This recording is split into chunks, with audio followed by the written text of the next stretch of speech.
Assalamualaikum warahmatullahi wabarakatuh. Selamat siang, Om Swastiastu. Baik, kita bisa bertemu kembali di daring kelas dengan mata kuliah Pengantar Bisnis dan Kewirausahaan. Hari ini adalah materi terakhir di pertemuan 6 dan ke-7 dengan materi memulai dan mengoperasikan bisnis ya. Jadi hari ini adalah pertemuan terakhir untuk materi, minggu depan kita mid test.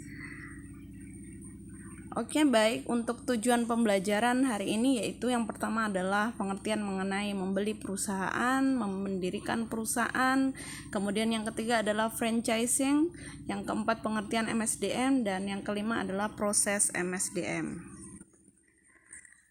Pengertian membeli perusahaan. Jadi pasti pernah mendengar tentang bagaimana seseorang ataupun pembisnis itu membeli perusahaan. Jadi yang dimaksud dengan buying atau membeli perusahaan orang lain yaitu membeli perusahaan yang telah ada atau yang telah berdiri beberapa tahun yang lalu dalam membeli perusahaan yang telah ada dirintis oleh orang lain dengan nama atau goodwill dan organisasi usaha yang sudah ada. Nah, biasanya membeli perusahaan ini seperti kita contohkan ketika kita memiliki uang. Kemudian ketika kita ingin mendirikan pastinya memerlukan banyak faktor ya, terutama modal juga yang harus besar. Nah, ketika kita memiliki modal yang tidak terlalu besar tetapi kita mau mempunyai perusahaan yang besar, berarti kita harus membeli perusahaan. Membeli perusahaan itu artinya bahwa kita menanam saham di dalamnya ya. Menanam saham. Misalnya saya punya uang 1 miliar. Tetapi saya tidak mau ketika saya misalnya mendirikan usaha pastinya banyak yang harus saya tentukan faktor-faktornya. Nah, kemudian daripada saya mendirikan usaha tetapi saya ingin membeli perusahaan saja. Nah, ketika membeli perusahaan ini adalah perusahaan yang memang kita menanam saham di dalamnya. Jadi kita uang 1 miliar tadi kita tanamkan saham dengan berapa presentasinya sesuai dengan sesuai dengan apa yang kita kesepakati dengan perusahaan tersebut. Misalnya kayak kita masuk di Bursa Efek Indonesia, berapa misalnya 1 miliar, berapa presentasinya pembagian dari hasil saham tersebut, berapa yang akan kita peroleh keuntungannya. Nah, disitulah yang dinamakan dengan membeli perusahaan. Nah, ketika kita ingin membeli perusahaan, pastinya kita memiliki alasan. Yang pertama adalah resikonya lebih rendah. Yang kedua, lebih mudah dalam memasuki dunia usaha karena tidak perlu merintis semuanya dari awal. Yang ketiga adalah memiliki peluang untuk membeli dengan harga yang dapat ditawar. Artinya bahwa memang ketika kita memiliki dana, itu bisa resikonya lebih rendah karena perusahaan itu kita sudah tahu, perusahaan yang akan kita beli atau yang akan kita tanamkan sahamnya itu kita sudah tahu, oh dia berarti bagus, kategorinya sangat baik, dan mungkin dari segi keuangan, mungkin dari segi karyawan juga sangat baik, berarti kita mampu untuk masuk di dalamnya dengan menanamkan saham tersebut.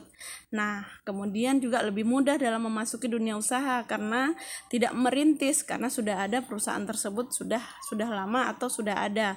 Kemudian juga pastinya ketika kita membeli kan kita tidak mematok berapa yang harus kita keluarkan dana, sesuai dana yang kita siapkan. Nah, nanti kita tinggal kesepakatan dengan pemilik perusahaan tersebut. Nah, di sini ada aspek yang perlu dipertimbangkan seseorang dalam melakukan buying ya, atau sebelum membeli perusahaan. Pengalaman apa yang telah kita miliki untuk mengoperasikan perusahaan tersebut. Jadi, memang ketika kita membeli pastinya kita harus sudah memiliki pengalaman ya. Setidaknya kita sudah mempunyai pemahaman mengenai pembelian perusahaan tersebut. Kemudian mengapa perusahaan tersebut berhasil tetapi kritis? Misalnya, kenapa perusahaan tersebut sangat berhasil ya? Apa saja faktor-faktornya? Kita harus mempelajari tersebut sebelum kita masuk atau membeli perusahaan tersebut. Di mana lokasi perusahaan tersebut? Apakah lokasinya mengizinkan atau tidak? Jadi sebelum kita membeli jangan kita tidak melihat di mana lokasinya. Jadi kita harus tahu dulu strukturnya ataupun tempat ataupun lokasi perusahaan tersebut. Apakah membeli perusahaan tersebut akan lebih menguntungkan ketimbang merintis sendiri? Jadi kita harus sudah memiliki suatu perencanaan ataupun pilihan-pilihan bagaimana ketika uang kita masuk untuk membeli perusahaan ataukah kita merintis usaha sendiri, yang mana yang lebih menguntungkan. Kemudian langkah-langkah atau sistem yang diterapkan setelah memutuskan untuk melakukan buying. Yakinlah bahwa Anda tidak akan merintis usaha baru. Jadi ketika kita sudah yakin, pastinya kita tidak akan merintis usaha baru karena perusahaan tersebut kita sudah beli dan tidak kita rintis kembali. Kemudian tentukan jenis perusahaan, pertimbangkan gaya hidup yang Anda inginkan. Jadi memang ketika kita ingin membeli suatu perusahaan tersebut, berarti kita sudah memiliki apa yang menjadi tujuan hidup kita atau apa yang menjadi tujuan daripada kita membeli perusahaan tersebut. Kemudian pertimbangan usaha yang diinginkan, pertimbangkan kembali gaya hidup. Jadi memang gaya hidup ini harus sudah dipertimbangkan juga, apa yang harus kita inginkan, tujuan kita untuk membeli perusahaan tersebut apa saja.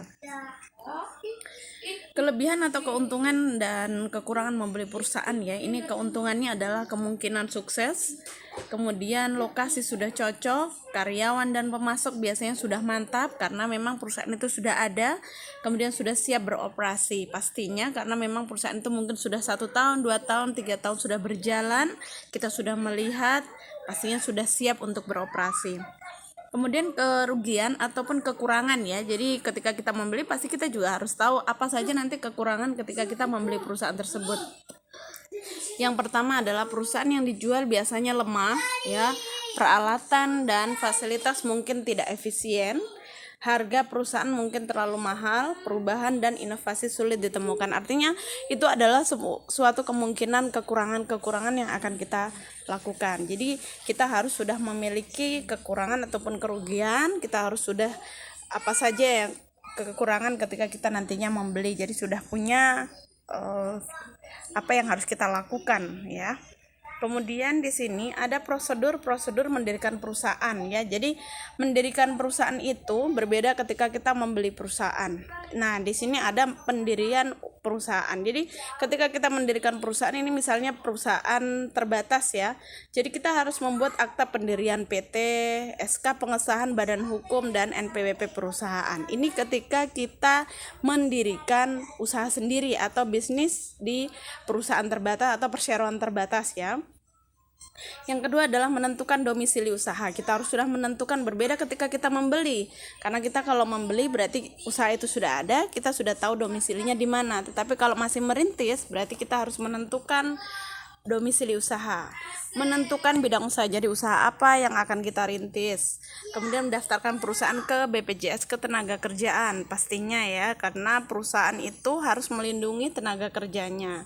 Kemudian prosedur pengajuan NPWP perusahaan, jadi kita harus mengajukan nomor pokok wajib pajak ke perusahaan tersebut ke pajak atau ke Direktorat Jenderal Pajak. Kemudian mengajukan SIUP dan TDP, artinya ini adalah surat izin untuk usaha tersebut. Jadi kita sudah harus memiliki izin. Jadi kita harus melihat apakah kita mau membeli ataukah kita mendirikan usaha sendiri dengan prosedur tersebut. Kemudian ini ada franchising ya.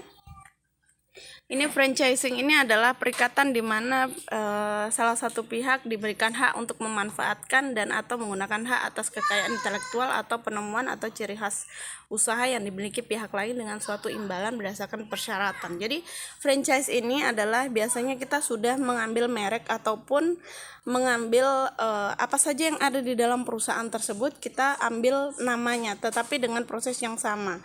Nanti kita akan tinggal membagi labanya kita ke perusahaan yang memiliki nama tersebut. Jadi sebenarnya misalnya kayak KFC ya, KFC itu mulainya dari mana, kemudian Indomaret ya, Alfamidi dan lain sebagainya, itu merupakan franchising juga ya, karena mengambil usaha atau merek dari perusahaan pertama ya.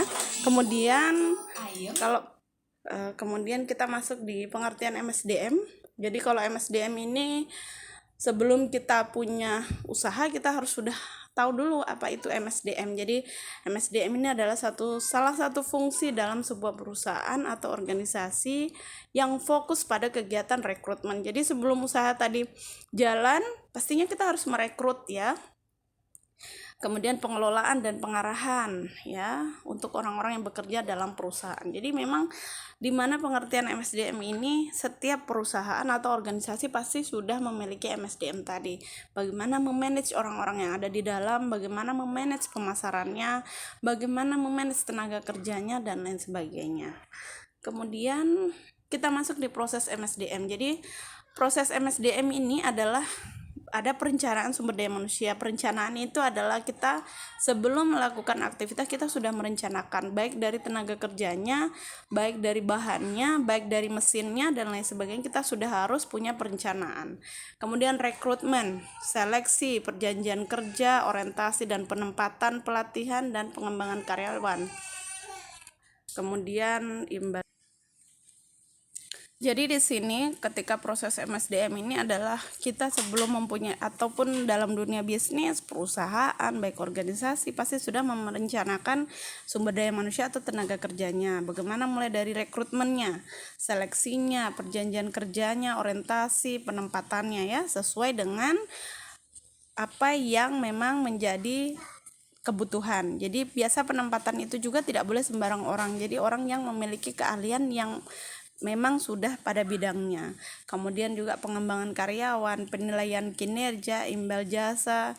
Jadi imbal jasa ini artinya ketika kita bekerja di dalam suatu perusahaan kita sudah harus menentukan berapa gaji atau kompensasi yang akan kita berikan kepada tenaga kerja tersebut. Jadi kita sudah harus punya perencanaan MSDM yang baik. Kemudian juga bagaimana dengan pemutusan hubungan kerja, artinya PHK ini apa saja yang menjadi seseorang itu kena PHK ya, misalnya karena dia misalnya tidak pernah hadir berapa kali, kemudian karena dia mungkin banyak keluar dari pekerjaannya atau tidak menyelesaikan pekerjaannya. Jadi sudah punya aturan ketika kita ingin memutuskan hubungan kerja tersebut. Oke, thank you. Terima kasih. Mudah-mudahan ilmunya bermanfaat ya adik-adik. Jadi nanti silakan ditanyakan apabila kurang jelas. Baik, Assalamualaikum warahmatullahi wabarakatuh. Selamat siang, Om Swastiastu.